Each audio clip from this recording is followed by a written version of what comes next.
O seu corpo finalmente parou de trabalhar, mas a sua mente continua correndo a 1000 por hora, não é?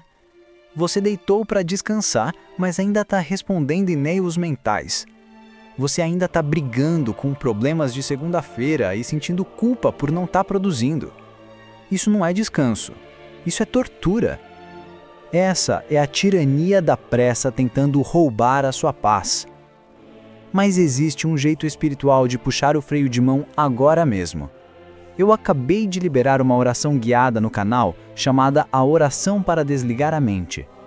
Ela não serve apenas para relaxar. Ela serve para você entregar o controle para Deus. É para você dormir com a certeza absoluta de que o mundo não vai acabar se você descansar. Se você precisa dessa paz urgente, clica no vídeo que aparece aqui embaixo.